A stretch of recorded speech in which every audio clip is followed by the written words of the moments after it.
Hi, this is Dave at Spinner Dave's Custom Designs, and just wanted to introduce you today to my new Rattler bodies and blades for making bell body type spinners. This type of spinner has been around a long time. Anybody who fishes recognizes this style of spinner, and I've been asked for a lot of years about getting the parts, and finally made it happen. So basically what I want to do is just show you how to put these, how I've been putting them together. There's really no one way to do it, but I want to show you a couple different ways to do it real quick in this video, so to give you an idea of how to put them together and get started with this.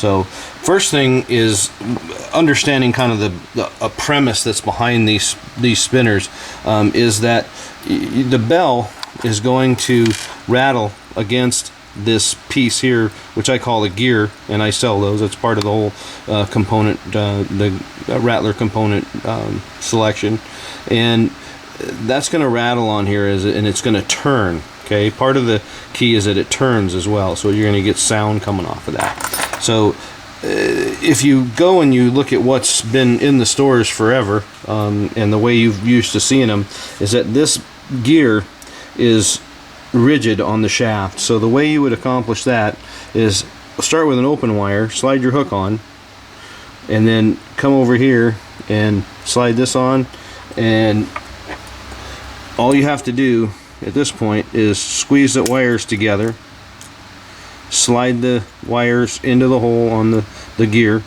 okay, and slide it down as tight as you can get it.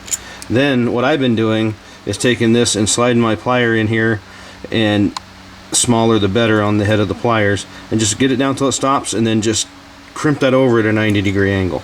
Okay, then take your cutters and get in here and just cut that as tight as you can. Okay, so you got that there, and you can crimp that down if you're concerned about that. I found it isn't a problem at all. And then I'm going to move over here, and I'm going to show you I've already got a shaft put together. Same thing, I've got the gear is rigid. I've got for my spacers, I'm putting 4mm beads and a 1/8 inch bearing bead in there, and I like that little bit smaller bead up there because it kind of makes that bell kind of pendulum on there. And I'm working with a size 4 right now, so I'm going to put this number 4 bell over the top, and this is one of my new chartreuse ones that are now available. And you bring that down, and that's going to lay right about there. You want that just barely showing, and you're going to get freedom on there. It's going to both spin while it's running, and then it's going to clang against that. It's not real loud, but it's just loud enough where I think it does make a difference, and you can see it moving.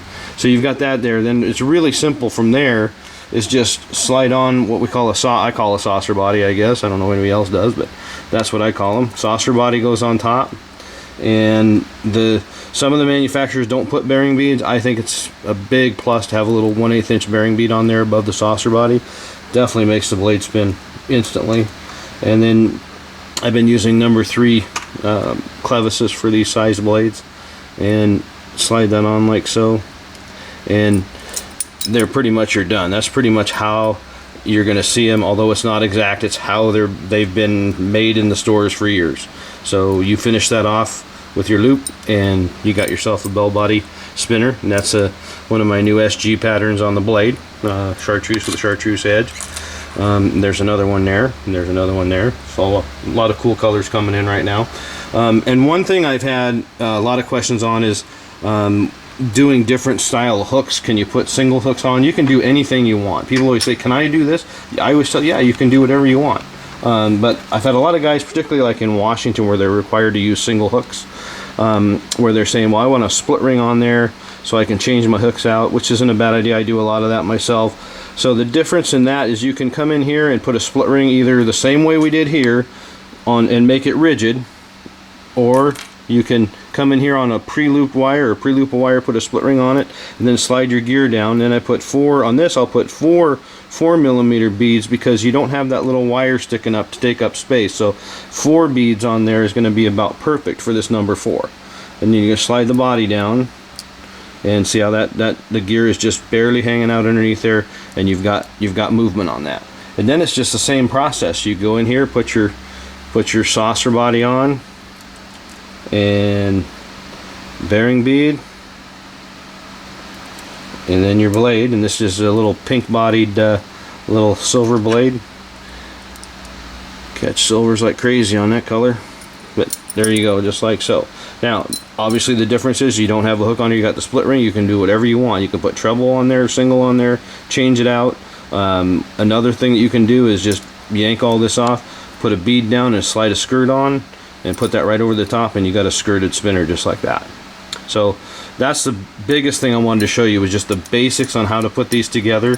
But the one thing that I want you to keep in mind as we look over here, there's all kinds of different things you can do. I've been modifying store-bought bell body spinners for a long time, and depending on what your needs are, there's a lot of places where guys like heavy-duty spinners, they got to cast them a long way. These number 6s like this weigh out at 0.82 ounces a piece, and just bullets, and excellent for where you need long distance stuff. These will also troll really well as well.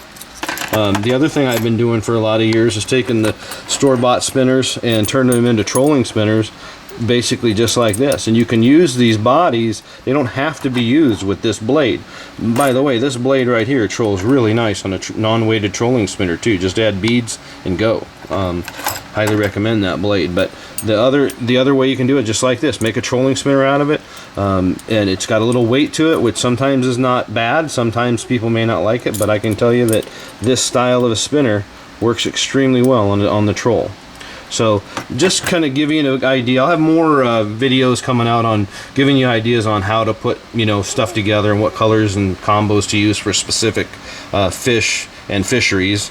But that's the basic premise behind putting these together, and hope you have fun with it. Thanks.